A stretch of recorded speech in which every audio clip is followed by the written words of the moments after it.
11 de la mañana con 3 minutos. La pregunta es en este instante si van a haber mayores atribuciones para el CERNAC a partir de ahora. Bueno, el presidente Boric dijo que sí, eso lo dijo en la cuenta pública.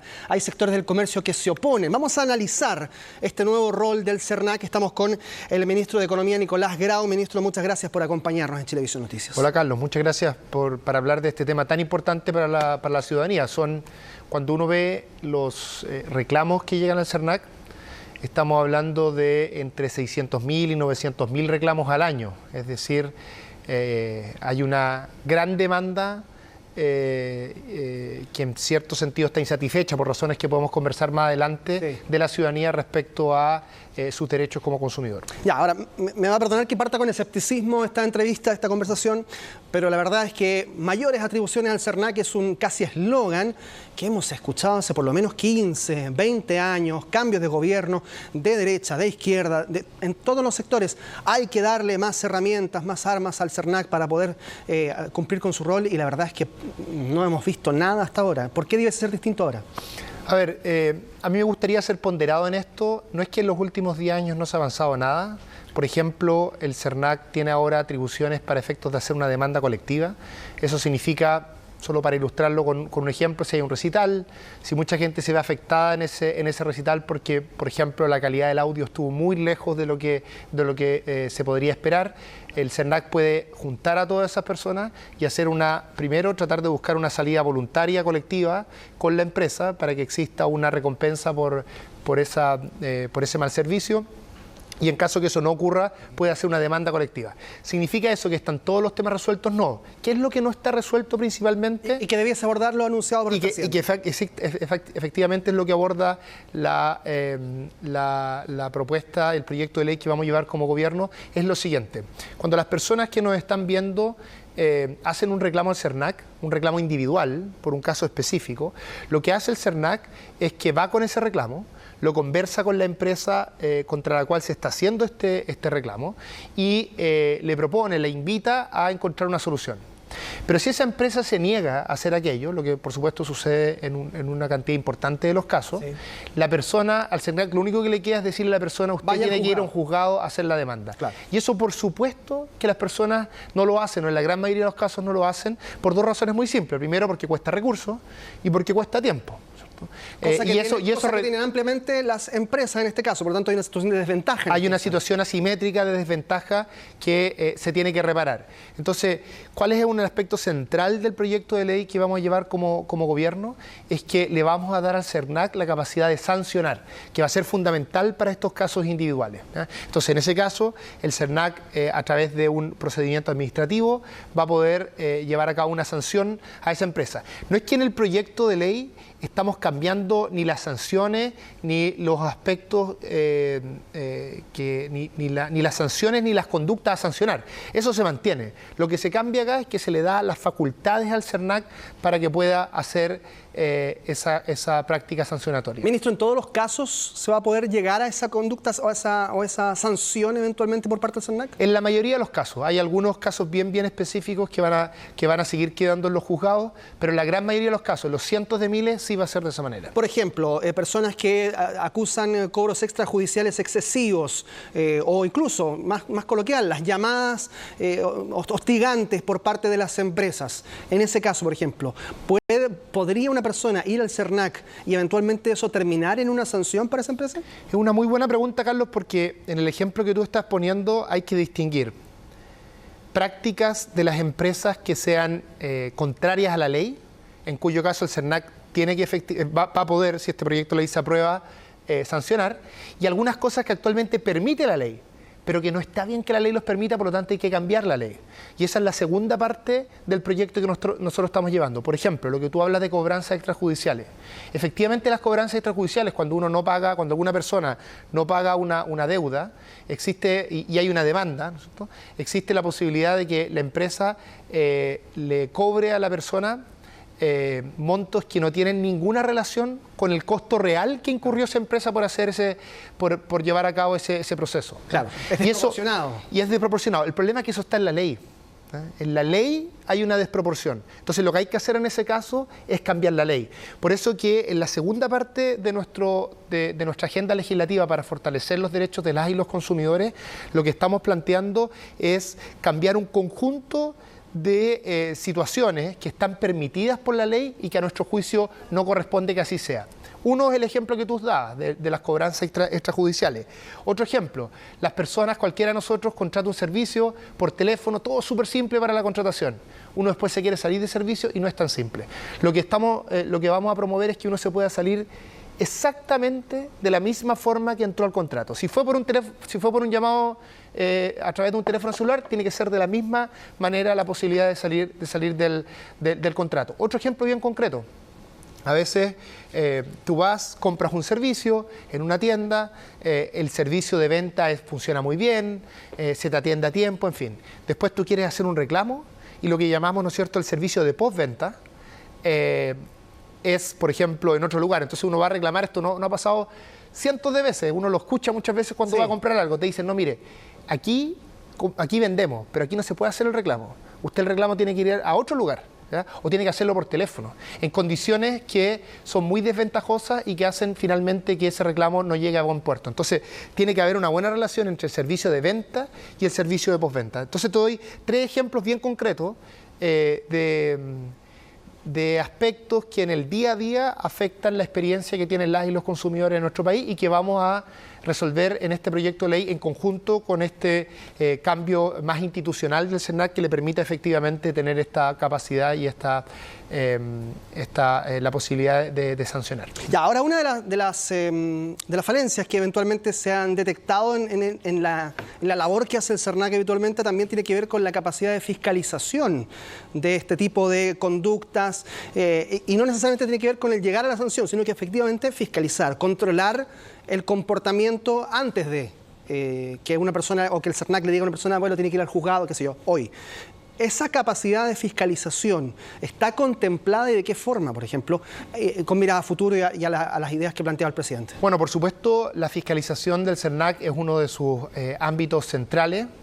A nuestro juicio eso no requiere un cambio legal, sino gestión y recursos. Y este proyecto de ley, por supuesto, que va a involucrar más recursos para el SERNAC para poder llevar a cabo las nuevas tareas que se le van a encomendar. ¿Y de dónde saldrían esos recursos, por ejemplo? No, son recursos que, comparado con otros deberes e iniciativas que quiere llevar el Ejecutivo, son recursos manejables que son posibles de responder a ello en el marco del presupuesto actual.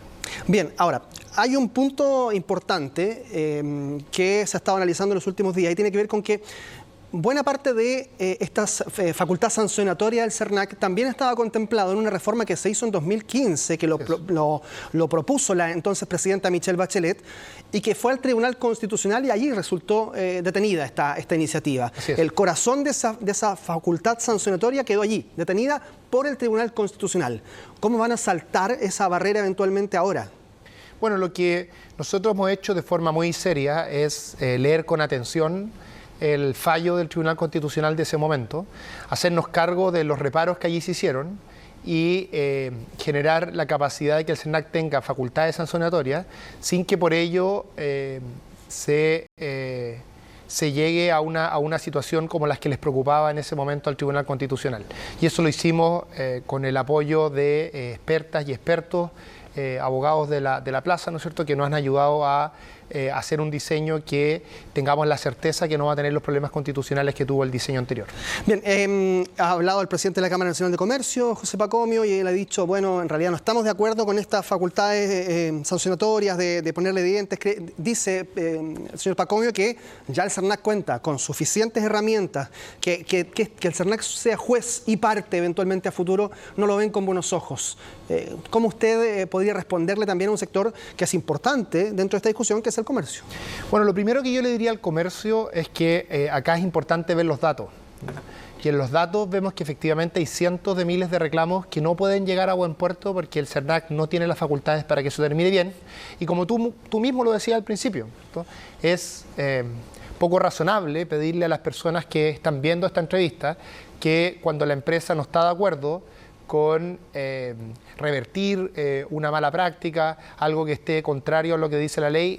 El único camino que les queda a quienes nos están viendo esta entrevista es ir a un juzgado, ¿cierto? Eso es poco razonable y no se hace cargo de lo que tú comentabas al principio, que esta simetría que existe entre la capacidad que va a tener la empresa para ir a ese juicio y la capacidad que tiene una persona a nivel individual para ir a ese juicio.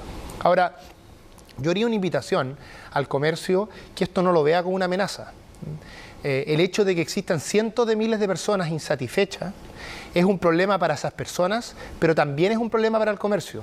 Si nosotros hacemos un buen diseño institucional como el que promueve este proyecto de ley, lo que va a pasar es que van a mejorar las prácticas, van a mejorar todos en el comercio, y eso va a generar una mayor satisfacción de las y los clientes y por supuesto que eso va a generar también más ventas. Así que yo estoy seguro que movernos en esta dirección no solo va a beneficiar a las personas, sino también a las y los consumidores, sino también va a generar mejores condiciones para que el comercio se pueda desarrollar. Ministro, dentro de la discusión, luego de la cuenta pública, el debate de la reforma tributaria estaba muy presente porque además lo menciona el mandatario una y otra vez en términos de decir, si no llegamos a puerto con la reforma tributaria, muchos de estos proyectos no van a poder ver la luz de la misma manera en la que están planificados. Y yo le pregunto entonces, en ese sentido, ministro, ¿qué posibilidad hay de sentarse a negociar con la oposición respecto a una reforma tributaria que es tan esencial para ustedes hoy día, dado también el antecedente de la votación que se registró hace algunos meses, para poder que los próximos 2 años del gobierno tengan cierta mirada positiva respecto de las ideas que ustedes mismos quieren proponer? Sí. A ver, yo diría 2 cosas respecto a esta pregunta. La primera es que es indispensable entender que la reforma tributaria es algo que el país requiere. No es un problema del gobierno ni de la oposición, es un problema de todas las personas que están mirando esta entrevista. ¿Por qué la requiere?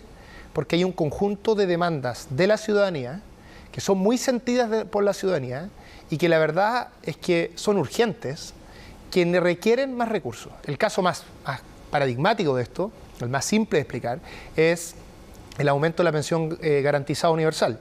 Esta pensión garantizada universal actualmente está en 200.000 pesos. Subirla de 200.000 pesos a 250.000 pesos es en torno a un punto del PIB. Y esos recursos tienen que salir de algún lugar. Son recursos que representan gastos permanentes. Por lo tanto, la forma responsable de financiar esto es generando también ingresos permanentes y eso es lo que precisa una reforma tributaria. Y lo segundo que diría es que nosotros como gobierno hemos demostrado que somos capaces de llegar a acuerdos para llevar a cabo grandes reformas que el país demanda. Lo hicimos en el caso de 40 horas, lo hicimos en el caso del royalty y lo hicimos también en el caso del salario mínimo y el subsidio a las pymes que este contiene. Entonces, ¿se puede ceder en cuanto a la negociación con la oposición, en este caso en la reforma tributaria? Bueno, el presidente ha dicho de forma muy clara, cuando uno conversa, cuando uno negocia, cuando uno en el fondo hace política, nunca obtiene el 100% de lo que quería. Nunca obtiene el diseño exactamente igual al ideal. Pero lo importante es lograr esos cambios. Y que uno no vaya a obtener el 100% es un mensaje que el presidente ha dicho, nosotros como gobierno estamos disponibles a eso, lo hemos estado a propósito de las reformas que comentábamos. La pregunta y el llamado es que a la oposición, a que también lo esté, y que esté disponible a encontrar un punto de acuerdo entre ambas posturas. Aquí lo importante es distinguir muy bien los objetivos de los instrumentos. Volvamos al ejemplo de la PGU, ¿no es cierto?, de la pensión garantizada universal. Necesitamos aumentar las pensiones de las personas que hoy están siendo jubiladas, ¿cierto? Y un ámbito central para eso es aumentar la pensión garantizada universal de 200 a 250.000 pesos. La forma en la que se generan más recursos, la forma en la que se hace una reforma tributaria para financiar aquello, hay diversos caminos. Lo importante es que se generen esos recursos y lo importante, a juicio también del gobierno, es que esos recursos vengan principalmente de las personas de más ingresos. Claro, es que ese es el tema. Por ejemplo, tengo la impresión, de acuerdo a las voces que he escuchado también de la oposición, que dicen la pensión garantizada universal, que usted la pone aquí sobre la mesa, no tenemos allí debate respecto de eso, estamos de acuerdo. Pero el diseño de la reforma tributaria para poder implementar esos cambios es en el que no estamos de acuerdo. Entonces yo le pregunto, ¿en qué estaría dispuesto a ceder específicamente o en concreto el gobierno para poder llegar a puerto con la reforma? Bueno, el gobierno ha sido muy claro respecto a esto. Hay distintas formas de recaudar más impuestos. Nosotros, por supuesto, que estamos disponibles a conversar sobre esas distintas formas. Y el ministro Marcel, en las entrevistas que ha dado, ha dicho también que en algunos ámbitos hay más acuerdos que en otros. Por ejemplo, en avanzar en una agenda fuerte para disminuir la elusión y la evasión, parece haber posibilidades de acuerdo. Hay también, hasta donde yo entiendo por lo que señala el ministro Marcel, hay también una apertura a avanzar en lo que se llama el sistema dual, que implica una mayor tributación de los ingresos del capital.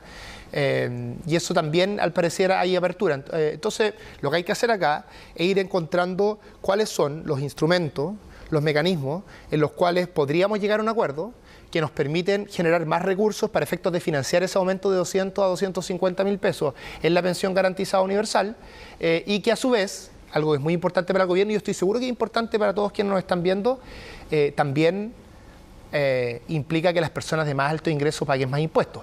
El caso de elusión y evasión, Carlos, es un caso paradigmático en esto. No sé si hay tanto consenso en ese último punto que usted menciona de los más altos ingresos, ha sido un debate largo. No, me refiero, a ver, déjame dar un ejemplo concreto aquí en elusión y evasión. Cuando uno ve los datos, se da cuenta de que la elusión y la evasión viene principalmente de las personas de más alto ingreso.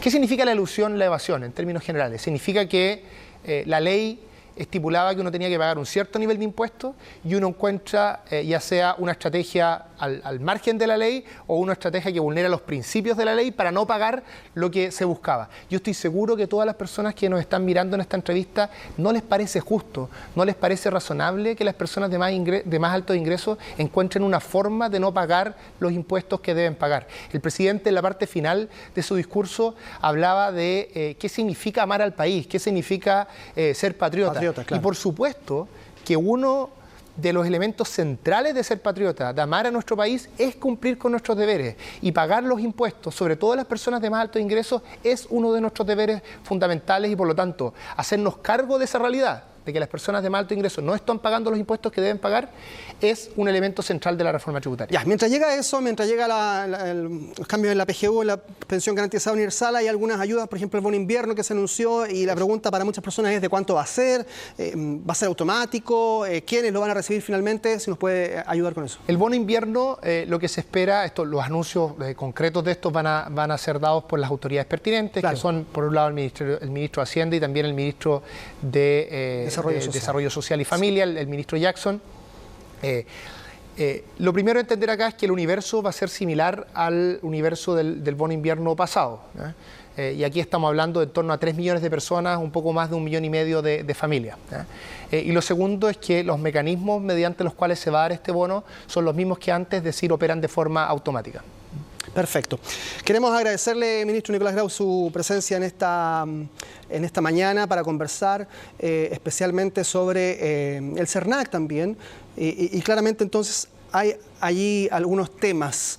Pero también, y antes de terminar, hay algunas miradas que son un poquito más amplias, incluso que su propia cartera, porque tienen que ver con los grandes desafíos que vienen de aquí al próximo año, de aquí a la próxima cuenta pública, e incluso mirando ya la segunda mitad del gobierno del presidente Boric, y tienen que ver, por ejemplo, con un crecimiento del cual ha habido algunas críticas, porque en el discurso hay quienes dijeron no habló mucho de crecimiento, pero entonces, claro, la pregunta es, desafíos de su cartera, por ejemplo, de aquí a los próximos 365 días o con la mirada hacia el fin del gobierno del presidente Boric. Yo agradezco esa pregunta, Carlos, porque se me hace poco esa pregunta y es muy importante. Uno de los elementos centrales del Ministerio de Economía es justamente tener una mirada de largo plazo que permita que la economía retome una capacidad de crecimiento, lo que requiere en última instancia el hecho de tener que aumentar la productividad. La productividad en Chile ha estado estancada los últimos 15 años y la única forma que los países crezcan de forma sostenible en el tiempo es aumentando la productividad. ¿Qué estamos haciendo nosotros en esta materia? Estamos haciendo muchas cosas. Lo primero es que este año aumentamos en 13,3% el gasto en ciencia, tecnología, conocimiento e innovación. Este es un aumento de 3 veces lo que aumentó en general el presupuesto de este año, que aumentó un poco más del 4%, y es el aumento más grande de los últimos 10 años. Junto con ello, vamos a crear una agencia de financiamiento para el desarrollo que va a permitir movilizar los recursos que se requieren movilizar en nuestra economía para que exista una transición productiva. Yo sé que estas palabras suenan un poco complejas, claro, pero déjeme aterrizarlo. Acá el problema central que nosotros tenemos en nuestra economía es que tenemos que transitar hacia una economía verde. Y este es un deber que tenemos como país, dado los compromisos internacionales que tenemos, y es un deber que tienen todos los países en el mundo. Y que es muy caro todavía. Hacer esa transición, a diferencia de lo que muchas veces se piensa, requiere más inversión. Porque requiere desarrollar nuevas tecnologías, requiere desarrollar nuevos productos, como el hidrógeno verde que vamos a producir en el país. Entonces, cuando uno requiere más inversión, invertir en nuevas tecnologías, que algunas de ellas todavía tienen costos inciertos, ¿no? Lo que uno requiere es que el sistema financiero efectivamente apoye esta transición económica, prestándole a proyectos que van a ser la mayoría de ellos proyectos privados, a tasas de interés convenientes, con horizontes de pago largos, y que apueste finalmente por esta transición que es indispensable para el país.